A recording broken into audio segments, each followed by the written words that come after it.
La porte claqua avec une violence qui fit trembler les murs de l'appartement exigu de Barcelone. Calista, les yeux rougis par des larmes qu'elle retenait à peine, tourna la clé dans la serrure comme si elle scellait un pacte avec l'enfer. « Amy, je ne peux plus faire semblant. Il m'a trompée, et maintenant ? Maintenant, c'est toi que je vois partout dans mes rêves. » Amy se figea sur le canapé usé, un verre de vin à moitié vide à la main, le cœur battant comme un tambour dans la nuit catalane. L'air lourd de l'été barcelonais, chargé d'odeurs de jasmin et de sel marin, semblait soudain irrespirable. Elle avait toujours su que ce moment viendrait, tapie dans les silences complices de leur soirée partagée, mais l'entendre ainsi, brute et nue, la terrifiait autant qu'il l'enivrait. Calista, sa colocataire hétéro du moins le croyait-elle jusqu'à ce soir s'approcha, ses pas hésitants résonnant sur le parquet craquelé, et s'effondra à genoux devant elle, enfouissant son visage dans les genoux d'Amy. C'était il y a 6 mois que tout avait commencé, dans ce quartier bohème de Gracia où les ruelles pavées serpentaient comme des veines d'un corps vivant. Amy, une illustratrice freelance de 25 ans originaire de Toulouse, avait fui les pluies incessantes du sud-ouest français pour les embruns enivrants de la Méditerranée. Ses cheveux châtains ondulés cascadaient sur ses épaules frêles, et ses yeux verts, héritage d'une lignée occitane, portaient une mélancolie qu'elle masquait derrière des croquis foisonnants de chats errants et de façades modernistes. Elle avait répondu à l'annonce de Calista sur un site d'appartages étudiants, un 2 pièces modeste au 3e étage d'un immeuble haussmannien délabré, avec vue sur les toits rouges et les balcons fleuris de géraniums. Calista était arrivée d'Andalousie, une étudiante en littérature de 24 ans aux cheveux noirs coupés courts, comme un défi au vent chaud de Séville. Sa peau olive, ses yeux bruns profonds et son rire franc, qui éclatait comme une salve de pétards lors des fêtes de quartier, avaient immédiatement séduit Amy. Mais Calista était hétéro, incontestablement, elle parlait sans cesse de Ravière, son petit ami distant, un architecte en herbe qui passait plus de temps à rêver de gratte-ciel madrilène qu'à la serrer dans ses bras. Amy, quant à elle, avait toujours su qu'elle aimait les femmes, un secret qu'elle gardait comme un trésor fragile, révélé seulement à ses carnets intimes et à quelques nuits solitaires dans les bars lesbiens du Raval. Les premiers jours furent un ballet maladroit de cohabitation. Amy dessinait tard dans la nuit, bercée par le bruit des vagues invisibles de la Rambla, tandis que Calista rentrait de ses cours à l'université de Barcelone, les bras chargés de livres jaunis de Garcia Lorca et de Federica Montseny.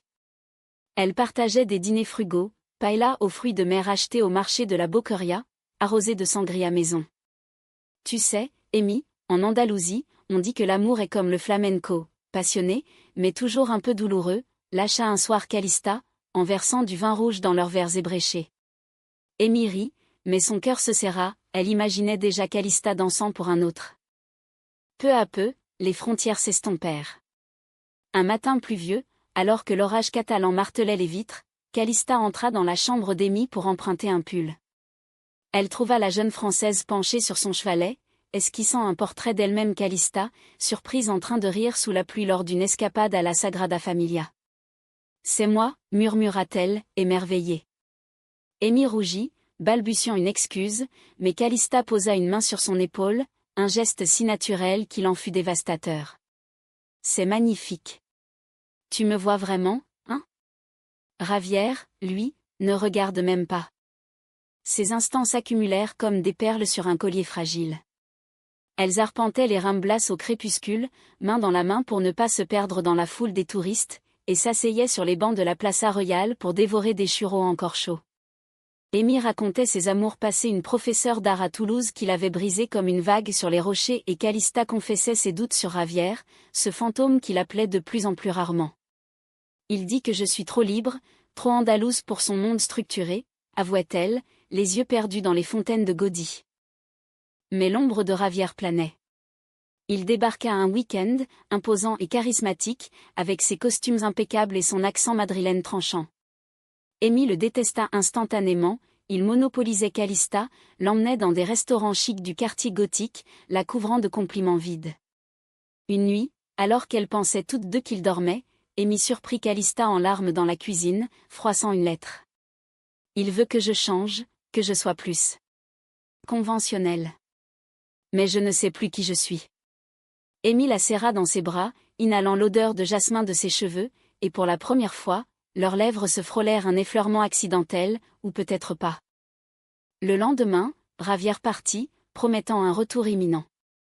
Calista redevint la colocataire joyeuse, mais quelque chose avait changé.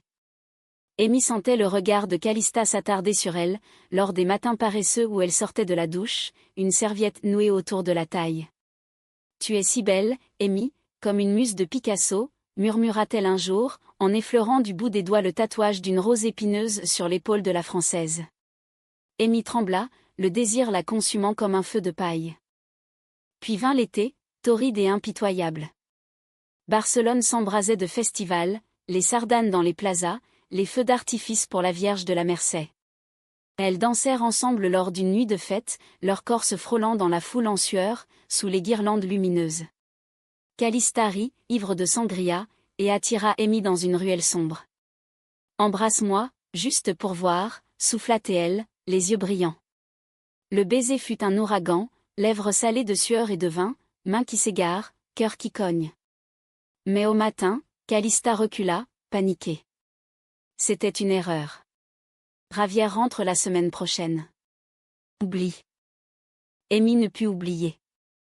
Les jours suivants furent un supplice, silence pesant, regard fuyant. Calista évitait le contact, se réfugiant dans ses livres, tandis qu'Amy noircissait des pages entières de croquis tourmentés. Calista nue, Calista en pleurs, Calista aimante. La trahison couvait, invisible mais palpable, comme la tramontane qui précède les tempêtes. Ce soir-là, alors que le soleil se couchait sur la mer, teignant le ciel de pourpre, Calista rentra plus tôt que prévu. Javier l'avait appelé depuis Madrid, il avouait une liaison avec une collègue, la qualifiant de « passade ». Dévastée, elle avait fui son cours, courant à travers les rues animées jusqu'à l'appartement. Et maintenant, à genoux devant Amy, elle laissait les mots jaillir comme un torrent. « Je t'aime, Amy. Pas comme une amie. Comme si tu étais l'air que je respire. » Les larmes coulaient librement sur ses joues. Amy, le cœur en miettes, la releva doucement, leurs fronts se touchant dans la pénombre. « Mais Javier, murmura-t-elle. Calista secoua la tête. « Il n'a jamais compté. C'est toi, depuis le premier jour. » Elles s'embrassèrent alors, un baiser lent et profond, chargé de tous les non-dits. Les murs de l'appartement semblèrent s'effacer, ne laissant que leur souffle mêlé et le murmure distant des vagues. Mais au fond d'Amy, une voix chuchotait, et si ce n'était qu'un rebond? Et si Calista, blessée, se repentait demain? Les jours suivants furent un vertige de découverte, un été barcelonais où le temps s'étirait comme du miel chaud. Amy et Calista, libérées de l'ombre de Javier, exploraient leur amour naissant avec une timidité exaltée, comme deux adolescentes fuyant un couvent. Elles marchaient pieds nus sur la plage de la Barceloneta au lever du soleil, les vagues léchant leurs chevilles, et parlaient des heures durant de tout et de rien, des poèmes de Lorca qui faisaient vibrer Calista, des rêves d'Amy de voyager en van le long de la Costa Brava. « Tu es ma bohémienne, ma gitane des mots », murmurait Amy en tressant des fleurs sauvages dans les cheveux noirs de Calista. Leur appartement devint un sanctuaire. Les matins, elle prenait le petit déjeuner sur le balcon minuscule, face aux toits ondulants de Gracia, avec du café serré et des ensaimadas encore tièdes du boulanger du coin. Calista, qui n'avait jamais cuisiné pour le plaisir, apprit à faire des tortillas espagnoles pour Amy, riant de ses échecs croustillants. En Andalousie, l'amour se cuisine à feu doux, disait-elle, en léchant une miette sur le coin des lèvres de sa compagne. Amy, à son tour, initiait Calista à l'art français, des croquis rapides sur des serviettes en papier, capturant son profil rêveur contre la lumière du matin. Mais l'euphorie portait en elle les germes du doute. Calista, encore marquée par sa rupture, recevait des messages de Javier, des excuses larmoyantes, des promesses de changement. Elle les effaçait en secret, mais Amy le sentait, une tension dans ses épaules, un regard qui s'égare vers le téléphone. « Il ne mérite pas une seconde de plus », insistait Amy lors de leur promenade dans le parc Güell, où les mosaïques de Gaudí scintillaient comme des joyaux sous le soleil implacable. Calista hochait la tête, serrant la main d'Amy, mais au fond d'elle, la peur grandissait, et si cet amour pour Amy n'était qu'une illusion, un refuge temporaire contre la douleur? Le conflit éclata lors de la Festa Major de Gracia, ce carnaval de quartier où les rues se parent de décorations folles dragons en papier mâché, tours illuminés de 1000 ampoules. Elle s'était habillée pour l'occasion, Amy en robe gitane rouge, inspirée des fresques de Miro, Calista en chemisier blanc brodé d'un foulard andalou. La musique pulsait, castagnettes et guitare flamenca se mêlant au rire des danseurs. Ivres de la nuit, elles s'embrassèrent sous un arc de ballon, indifférentes au regard curieux. Mais au milieu de la liesse, le téléphone de Calista vibra. Javier, en personne, à Barcelone pour arranger les choses. Il les trouva enlacés près d'une fontaine improvisée. Son visage blêmit, puis se tordit en rage. Calista! Qu'est-ce que c'est que ça? Une phase? Une vengeance, hurla-t-il, attirant les regards des fêtards. Calista se dégagea, le cœur battant. C'est fini, Javier. J'aime Amy. Vraiment. Mais ces mots sonnèrent faux à ses propres oreilles, teintés d'hésitation. Javier ricana, amer. Tu? Avec une femme? C'est ridicule. Tu es à moi, Calista. Pense à ta famille, à Séville, à ce qu'ils diront. Amy sentit le sol se dérober. Elle recula, les larmes aux yeux, tandis que Calista, déchirée, balbutiait, « Laisse-nous tranquilles. » Javier partit, mais ses mots empoisonnèrent l'air. La nuit se mua en cauchemar. Calista, rongée par le doute, accusa Amy de précipiter les choses. Et si c'est juste la douleur qui parle? Et si je te brise, toi aussi? Elles rentrèrent en silence, l'appartement soudain étouffant comme une prison. Les semaines suivantes furent une danse sur des braises. Calista s'enferma dans ses études, assistant à des conférences sur le féminisme catalan à l'université, cherchant dans les écrits de Montserrat Roig des réponses à son tumulte intérieur. Amy, blessée, se réfugia dans son art. Ses illustrations pour un magazine local prirent une teinte sombre, des silhouettes enlacées sous des ciels orageux. Pourtant, l'amour persistait, tenace comme la vigne vierge qui grimpait sur leurs murs. Un soir de pluie torrentielle, Calista frappa à la porte de la chambre d'Amy. « Je t'ai vu aujourd'hui, au marché. Tu achetais des figues pour moi, sans que je le sache. Pourquoi fais-tu ça? » Amy, les yeux rougis, répondit simplement, « Parce que je t'aime, Calista. Pas pour te changer, pas pour te posséder. Juste pour être là. » Elles firent l'amour pour la première fois ce soir-là, dans la lueur vacillante d'une bougie, leur corps se découvrant avec une tendresse infinie. Les mains de Calista explorèrent les courbes d'Amy comme un territoire inconnu, et les gémissements d'Amy emplirent la pièce, un hymne à la vulnérabilité partagée. « Tu es ma maison », murmura Calista au creux de son oreille, tandis que la pluie battait les carreaux comme un applaudissement. Mais la trahison guettait, tapie dans l'ombre. Javier n'avait pas renoncé. Il contacta la famille de Calista à Séville, déformant les faits, « Votre fille est perdue, influencée par une étrangère. » Les appels affluèrent la mère de Calista, voix chevrotante au téléphone, suppliant un retour aux valeurs traditionnelles. Calista, assaillie, commença à douter à nouveau. Et si Javier avait raison? Et si je ne suis pas faite pour ça, confia-t-elle un soir à Amy, lors d'une escapade ratée à Montserrat, où les montagnes escarpées semblaient refléter leur propre chaos intérieur. Amy, sentant le sol trembler, insista pour une pause. Prends le temps, Calista. Mais souviens-toi, l'amour n'est pas une cage, c'est un vol. Elles se séparèrent pour une semaine, Calista retournant chez une cousine à Sitges, Amy errant seule dans les galeries d'art du Born. Là, au milieu des toiles abstraites de Joan Miró, elle pleura pour la première fois depuis des mois, réalisant que l'amour, vrai ou illusoire, l'avait changée à jamais. À son retour, Calista apporta un cadeau, un collier de perles noires d'Andalousie, symbole de résilience. J'ai parlé à ma mère. Elle pleure, mais elle m'aime. Et moi, je t'aime plus que la peur. Leur réconciliation fut ardente, un feu qui consuma les doutes. Elles voyagèrent ensemble le long de la côte, dormant sous les étoiles près de Tossa de Mar, où les ruines médiévales chuchotaient des histoires d'amours interdites.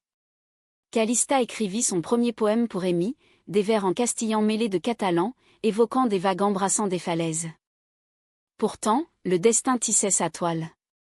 Javier, obsédé, ourdit un plan mesquin, il envoya à Amy des photos truquées, montrant Calista dans ses bras lors d'une soirée fictive.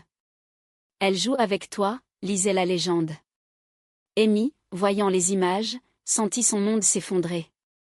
Le soir même, confrontant Calista, elle hurla Est-ce que tu m'aimes vraiment, ou suis-je juste un pansement?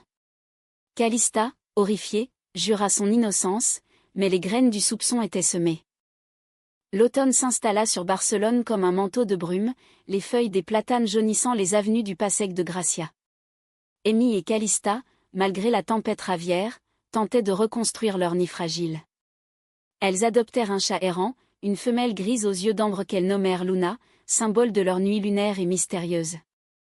Les soirs, levées sur le canapé, elles regardaient des films de Pedro Almodóvar tout sur ma mère, parlaient avec elle et pleuraient ensemble sur les destins croisés des héroïnes.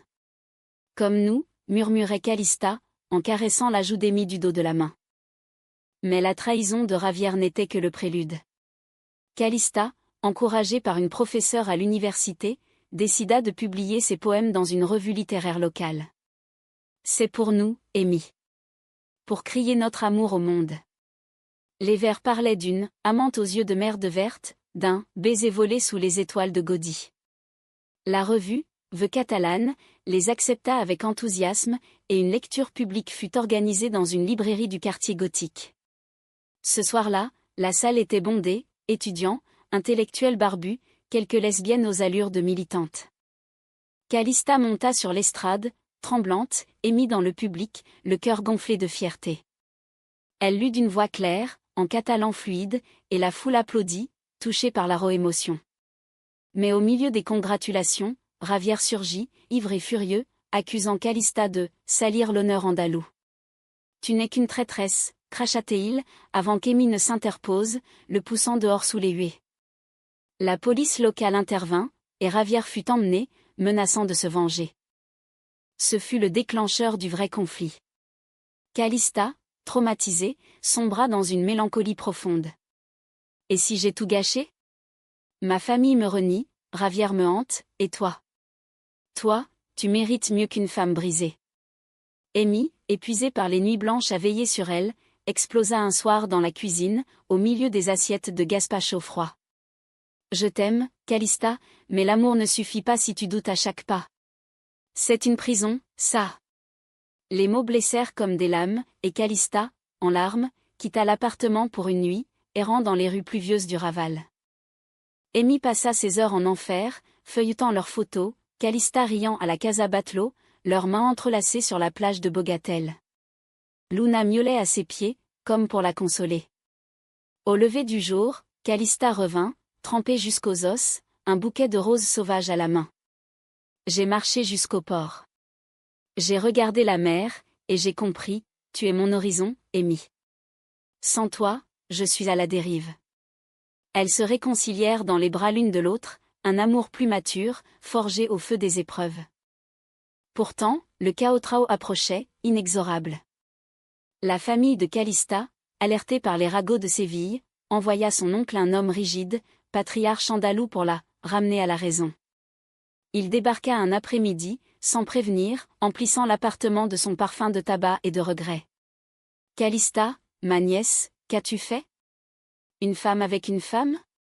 C'est contre Dieu, contre la tradition. » Calista, soutenue par Amy, tint bon, Thio, l'amour n'a pas de genre. C'est ce qui nous rend humains. L'oncle partit, vaincu mais amer, promettant un boycott familial. Calista s'effondra ensuite, doutant de tout. Et si je t'ai entraîné dans ma chute? Amy, avec une tendresse infinie, l'emmena en escapade à Cadaqués, village d'Alignins sur la Costa Brava, où les maisons blanches s'accrochaient aux falaises comme des perles. Là, sous le ciel étoilé, elles firent l'amour sur une plage déserte, le bruit des vagues comme une berceuse. « Nous sommes plus fortes que les tempêtes », murmura Amy, en traçant des cœurs dans le sable humide. De retour à Barcelone, une nouvelle ombre plana, Amy reçut une commande importante, un contrat pour illustrer un livre sur l'histoire lesbienne en Catalogne, la menant à des voyages à Madrid et Valence. « C'est ton rêve, dit Calista, mais la jalousie la rongeait, peur d'être abandonnée, comme Ravière l'avait fait. Lors d'une absence d'Amy, Calista, seule et vulnérable, accepta un café avec une ancienne amie, Sofia, une lesbienne flamboyante qu'elle avait rencontrée à l'université. Sofia, sentant sa fragilité, l'embrassa impulsivement. Calista recula, mais le mal était fait, un baiser volé, une trahison involontaire. Amy apprit la nouvelle par un message anonyme. Ravière, encore lui, qui avait des yeux partout. Le soir de son retour, la confrontation fut dévastatrice. « Comment as-tu pu ?» Après tout, hurla Amy, les larmes coulant comme un torrent. Calista, anéantie, avoua, c'était rien, un moment de faiblesse. « Je t'aime, Amy. » Mais les mots sonnaient creux. Amy, brisée, fit ses valises. « J'ai besoin d'espace. Pour guérir. » Les jours qui suivirent furent un vide abyssal. Calista erra dans l'appartement hanté par l'absence d'Amy, écrivant des lettres qu'elle ne postait pas, des poèmes de regret. Luna, sentant la peine, se blottissait contre elle.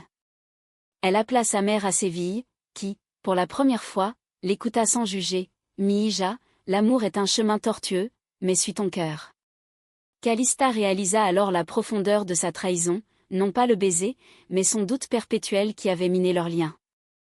Pendant ce temps, Amy trouva refuge chez une amie artiste dans l'Exemple, dessinant frénétiquement pour exorciser la douleur. Ses illustrations prirent une tournure humaniste, des femmes s'aimant malgré les chaînes sociales, inspirées de leur propre lutte. Lors d'une exposition improvisée, Calista vint, incognito au fond de la salle. Voyant les œuvres, un portrait d'elle deux, enlacé sous un ciel d'orage, elle fondit en larmes. Le soir même, elle attendit Amy sous la pluie, devant l'immeuble. « Pardonne-moi. J'ai trahi non pas toi, mais moi-même. J'ai peur, Amy, peur de l'inconnu, mais sans toi, je suis perdue. » Amy, le cœur déchiré, hésita. Puis, dans un geste de pure grâce, elle tendit la main. « L'amour pardonne, Calista. Mais il exige la vérité. Promets-moi, plus de doute. » L'hiver enveloppa Barcelone d'un voile doux, les premières neiges effleurant les pics de Montserrat comme une bénédiction. Amy et Calista, réconciliés dans la douleur, choisirent de reconstruire non pas sur les ruines, mais sur un sol neuf. Elles déménagèrent dans un appartement plus grand, près du parc de la Ciutadella, avec un jardin intérieur où plantaient des oliviers en pot, symbole de paix méditerranéenne. Luna les suivit, miaulant joyeusement dans les cartons. Calista, libérée de ses chaînes intérieures, plongea dans son écriture avec une ferveur nouvelle. Elle fonda un cercle de lecture lesbien au café Elborn, où des femmes de tous horizons partageaient poèmes et histoires d'amour défendus. « C'est pour nous, pour toutes celles qui se cachent », expliquait-elle à Amy, qui illustrait les recueils du groupe. Ravière, quant à lui, disparut dans les méandres de Madrid, son orgueil brisé, une lettre d'excuse arriva un jour, trop tard pour panser les plaies, mais assez pour clore le chapitre. Leur amour mûrit en une romance profonde, humaniste, où le quotidien devenait poésie. Les matins, elle flânait au marché de Santa Catrina, marchandant des oranges sanguines et des fromages de chèvre frais.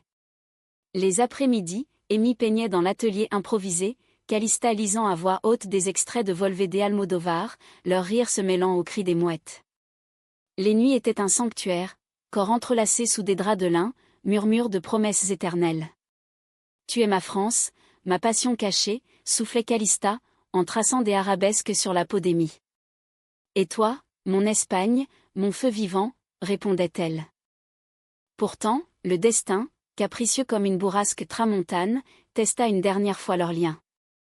Calista reçut une offre, un poste d'enseignante de littérature à Séville, sa ville natale, avec la possibilité de réconcilier sa famille.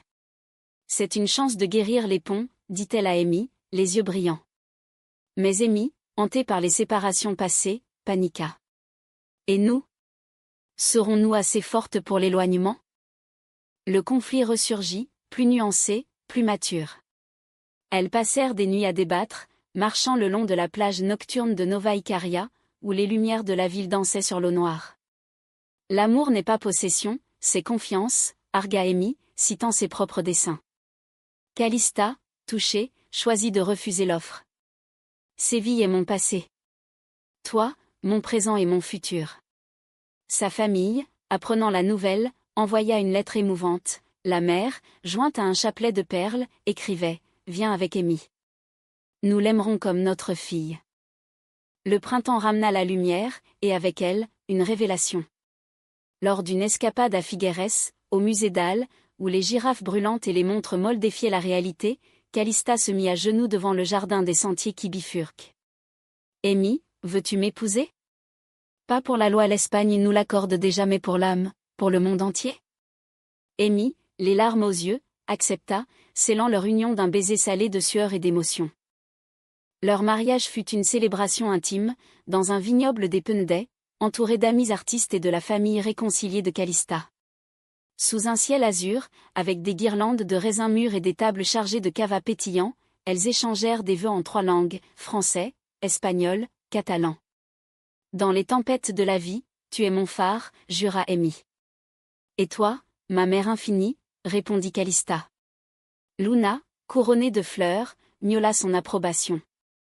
Des années plus tard, assises sur leur terrasse surplombant la mer, vieilles mais toujours enlacées, elles racontaient leur histoire à une nièce curieuse, fille de la sœur de Calista, élevée dans l'ouverture. C'était un verrou fermé, ma chérie, mais l'amour en a la clé, concluait Calista, en serrant la main ridée d'Amy. Et dans ce geste, simple et profond, résidait toute l'humanité de leur parcours, un amour forgé dans le feu de la trahison, poli par les conflits, et poli par la tendresse infinie. Barcelone, éternelle amante, veillait sur elle, ses rues chantant encore les échos de leur premier baiser. Car l'amour, vrai et lesbien, n'était pas une fin heureuse forcée, mais une danse continuelle cassée, émouvante, romantique, profondément humaine.